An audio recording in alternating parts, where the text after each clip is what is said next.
Donc bonjour à tous, un tuto qui va nous permettre de comprendre l'utilité des fonctions et fonctions OU que nous allons d'ailleurs imbriquer avec une fonction si. Donc là, nous avons donc récupéré donc des notes d'étudiants en mathématiques et en français et on va considérer que pour acquérir les compétences, il faut que absolument les deux notes soient au-delà de 10. Sinon, il faut repasser la matière concernée. Par exemple, c'est un exemple. Donc là, nous allons utiliser la fonction et tout simplement. Donc, et.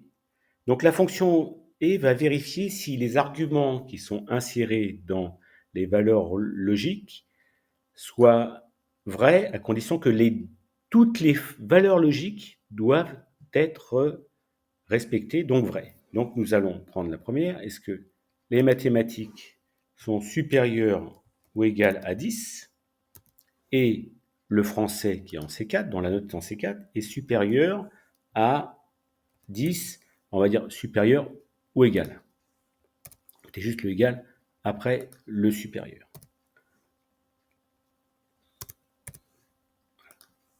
Là, nous fermons donc la parenthèse. Donc là, il me dit effectivement c'est faux parce que j'ai les deux matières qui sont dans ce cas de figure. Voilà. Donc là, on voit effectivement le 11 et le 15. Ici, c'est vrai ici, vrai ici, vrai ici. Le reste est faux.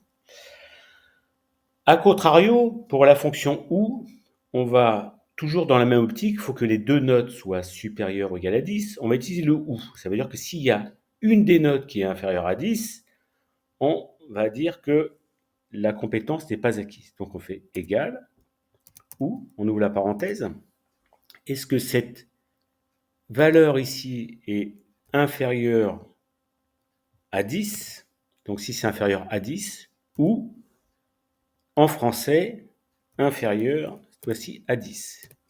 D'accord? Donc c'est l'une ou l'autre. C'était le postulat de départ.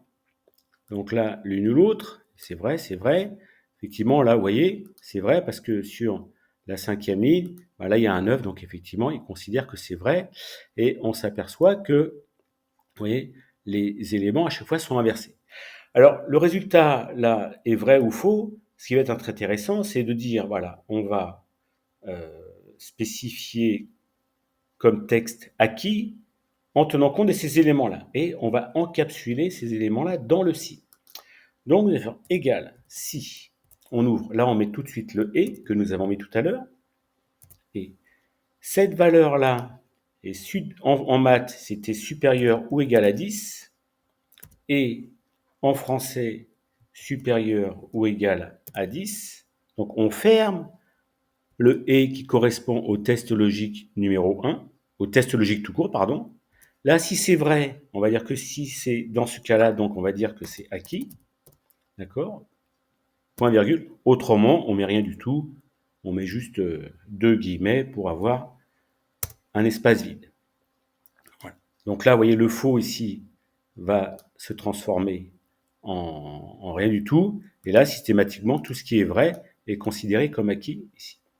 On va faire la même chose pour avoir le même résultat avec le ou, tout simplement. Donc, égal, si, on ouvre le ou ici. Est-ce que cette valeur-là, cette fois-ci, est inférieure à 10 ou la valeur, la note donnée en français est inférieure aussi à 10. Donc, dans ce cas-là, si c'est inférieur à 10, bah là, on va inverser. On va dire si c'est vrai, on met rien du tout. Et autrement, si c'est pas vrai, automatiquement, donc là, nous allons mettre donc acquis. Voilà. Et là, nous allons avoir systématiquement, en fait, le même résultat. Alors, je vais vous mettre juste les formules ici. Comme ça, vous les aurez en texte ici. Voilà. Le ou tout simple. Le et tout simple, pardon. Voilà. On va juste élargir un tout petit peu. Voilà. Et donc ça, c'est pour le et. Pour le ou, c'est pareil. Et on va faire la même chose pour le si et égale formule. Ça, vous avez le temps de bien la visualiser. Voilà. Là, on voit que, on va élargir un petit peu la colonne. Voilà. Hop. Et là, on descend. Donc, vous voyez, ici, le et a été encapsulé dans le si. Pourquoi? Parce que le si, de sa façon la plus simple, ici, vous voyez, ne va accepter le test logique ne peut accepter qu'une seule condition. Donc, comme nous en avons deux dans notre cas de figure, mais on aurait pu en avoir beaucoup plus, à ce moment-là, vous êtes obligé de mettre l'ensemble des tests logiques à cet endroit-là avec les fonctions et ou ou. Voilà, c'est tout pour aujourd'hui, fonctions si et ou.